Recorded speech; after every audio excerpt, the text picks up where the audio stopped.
a busy day for rugby league news, surprisingly. What are we, December? We're almost Christmas. You'd think it'd be winding down. Big news in the rugby league world. Firstly, Mark Nawaqanitawase has signed with the Sydney Roosters. Yeah, wow. That's a huge grab for the Roosters, because generally what you see from rugby league to rugby union converts, Lottie, Wendell, Marika, wingers are the easiest position to switch codes between because their role generally stays the same. And I've seen this bloke play on the World Cup just gone. I know they didn't go very well, but he's a seriously talented dude. How old would he be? Do we know that, Brooksy? 23? 23? 24, 23, yeah. Similar age to you. Did you see him coming through in any school footy or anything? Not really. I used to play union at school. I went to a union school, but I didn't see much of him. But nonetheless, looks very, very good. He's been playing outstanding footy. And I think, we were talking earlier, I think he's the first covert in 20 years that's actually left the Wallabies while playing for the Wallabies to come over to the league. You kind of knew Nick Politis was getting pretty pissed off about the Suoli'i thing, and you just knew he was going to return serve in some form. Yeah. So it's an eye for an eye. I don't reckon it's done either. I reckon there's another couple that are on the hit list of the NRL. Jordan Pataya, he's at the Reds. He's a Wallabies player as well. He actually, when I was at Manly this year, came and did a couple training sessions with us. Yeah. In the centres and back row. He is a seriously talented dude as well. He could easily make the transition over. An eye for an eye will make rugby union blind. They would be stinging from this. Oh, they'll be hurt. Good quote. Yeah, that's amazing. Well done, mate. Who'd you steal that from? Clip it up, Brooksy. I just thought of it. I think that was a Gandhi that said that. An eye for an eye will make the whole world blind. So yeah, I've stolen that one from Gandhi, but you can use it if you want it, Brooksy. Other news: Kurt Capewell to depart the Broncos. He's been granted a release from his final year of his contract to join the Warriors. He's been signed on a 3-year deal. He's played 9 Origins, 139 first-grade games, and of course won a premiership with the Panthers before heading to the Broncos. A little surprising that it's immediately, but they did splash a bit of cash on Brendan Piakora and who's the other back row there? Jordan Ricky. Yeah. So it's not completely surprising. Yeah, it seems like this is off Kurt's own back, how it seems to me. It's because it's a surprising one from the Warriors. Kurt's an outstanding player, and he'll bring a lot to that squad, but I think the Warriors forward pack at the moment, they are flying. They've had Jackson Ford and they've had Niokora out there. And I know they're both doing an excellent job. I struggle to see who sort of drops out of that team because they've just signed Jackson Ford long-term as well. Yeah. So I wonder what they're going to do, whether they put Niokora through the middle and put Kurt out on that edge. I'm not sure, but... well, even in the middle, you've got Tohu Harris, Fanua Blake. Mitch Barnett got moved into the middle because there wasn't room for him on the edge. Yeah, they're pretty stacked. They're stacked in the forwards. I would have thought maybe there could have been more money to spend on another position. But nonetheless, they know more than me. So is this the start of the Warriors finally having some power in the player market? Because for a long time, it's been hard for them to attract players. Probably partly because of their location, but also partly because of results on the field. Yeah. Is this the start? I think after the year that they just had, it's going to become a lot easier for them for the next 5 years to recruit players over there. With the form of Sean Johnson, Charles Nickel-Klokstad, Wade Egan, and playing with Tohu Harris, now a lot of these guys are getting to that age where they're not the young guys anymore. They're really experienced first graders. So I think they're definitely going to be able to recruit young players to come across. So, yeah, it's definitely, there's a lot more bargaining power and incentive to go over to New Zealand now. So it's been a busy off-season for the Warriors. They've added Capewell, Roger Tuivasa-Sheck and Chanel Harris-Tavita to their squad. Plus, they've re-signed Tohu Harris, Rocco Berry and Jackson Ford. So that squad as a whole is starting to form up pretty nicely. Yeah, I think if they weren't big premiership, favourites this year, coming into next year, they're going to be huge. I just really hope for their sake, Fanua Blake doesn't leave because there's a lot of rumours saying he wants to come to Sydney. But I think if he hangs in there one more year, it's going to be really good for the growth of the game in New Zealand. Well, I hope he comes to the Bulldogs, but that's a little bit selfish. The Warriors are one of those sides where everyone Nobody hates the Warriors. No. Everyone wants to see the Warriors do well. Like, you always grow up hating maybe a Sydney club or a Queensland club, but nobody hates the Warriors. So it'd be great to see them go one step further this season. Teammate of yours has signed on, Hamuole Olakau'atu. He's just secured an 8-year deal with Manly. The giant back rower has done a deal worth around $8 million over 8 years. Big bickies. Thanks for Molly. No wonder they couldn't hang on to me. Thanks for Molly. He deserves it, Hamuole. He is a freak of a back rower. If he's not the best back rower in the game, he's certainly on his way to being there over the next 8 years. So he's definitely worth that sort of money. He can do he can run a good line. He can get the ball early. He can ball play. He's basically got every string to his bow that you want in a back rower. So he's a freak. Can I ask what he's like off the field? Yeah, he's a scary looking guy. Some of his Instagram stories are entertainment. Oh, really? Yeah, he's a different cat, isn't he? Yeah, he's got because obviously he looks like a very scary man. Very scary the neck looking. tattoos. He's a scary looking man, but he has got one of the great senses of humour. Really? Yeah, very funny man, but very dry humour. So he'll do something and he'll hang shit on everyone. He's very vocal in the locker rooms, dancing, loves his music, which you wouldn't expect. But he's really good for team morale.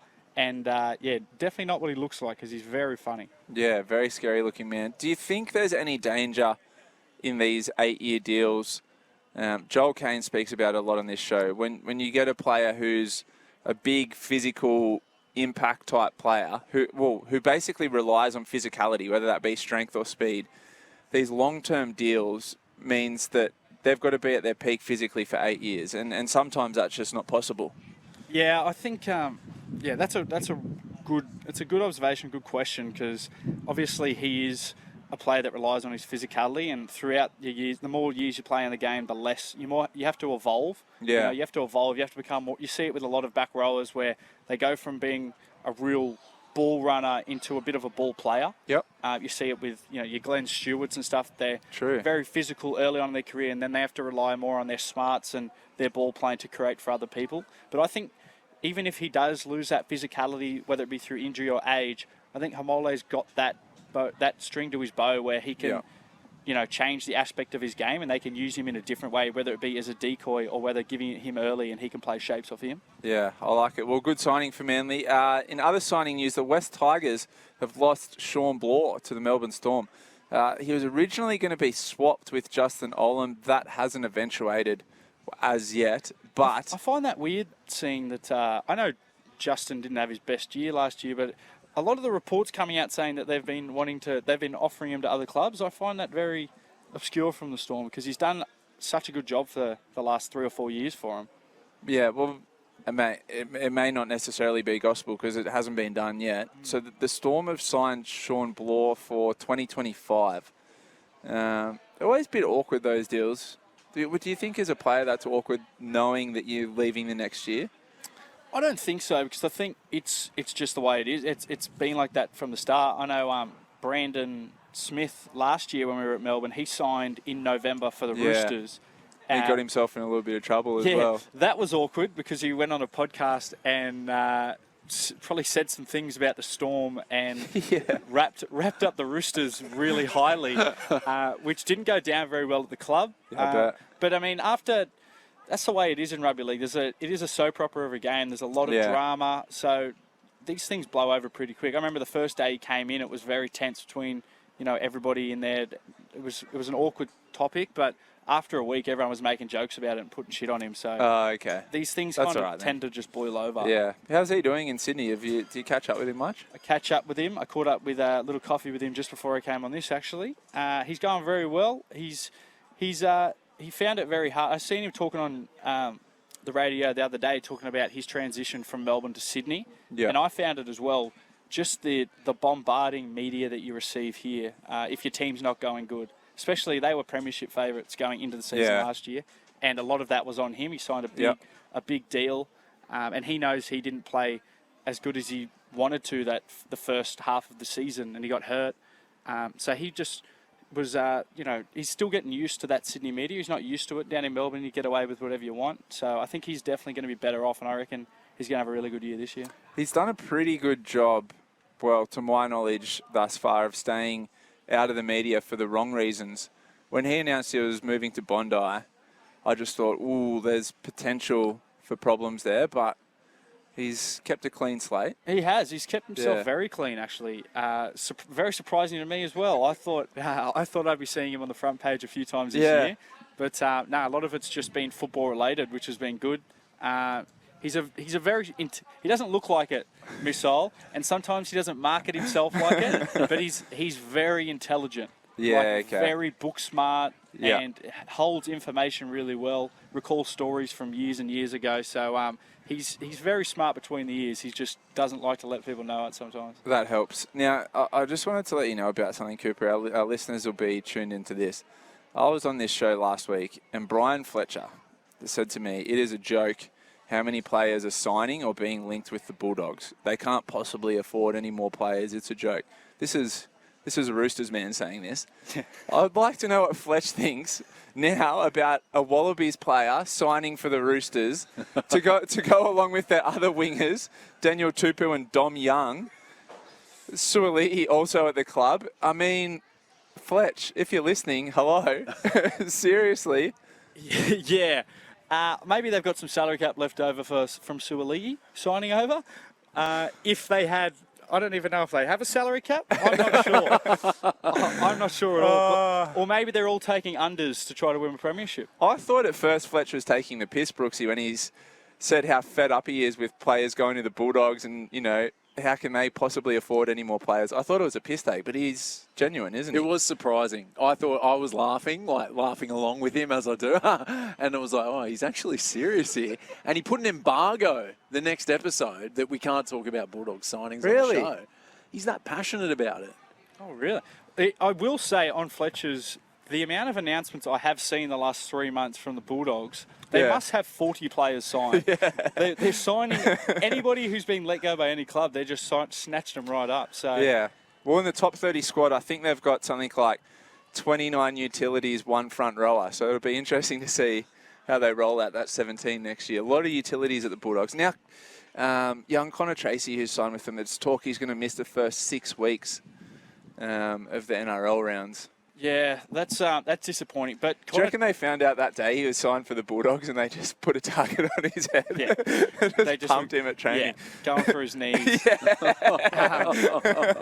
I will say this about Connor Tracy, though. He is he won't miss the ball missing the first 6 weeks. He's one of those guys that'll come. He could miss the whole preseason and he'd come back fit as a fiddle. He's just one of those guys that's naturally fit, but he's got a real high work rate, so he'll be working real hard. Those people are a bit frustrating in pre-season, aren't they? That are just fit to start pre-season. Yeah. And you just look at, you do your skin folds or whatever that first day, and they're at race weight, and you just look at them and go, do you have a life? Like, what have you been doing in the off-season? Harry Grant was, and the thing I hated about Harry, because he was my roommate, so I was not as fit as him, so I'd try to be training, running to keep on top of it.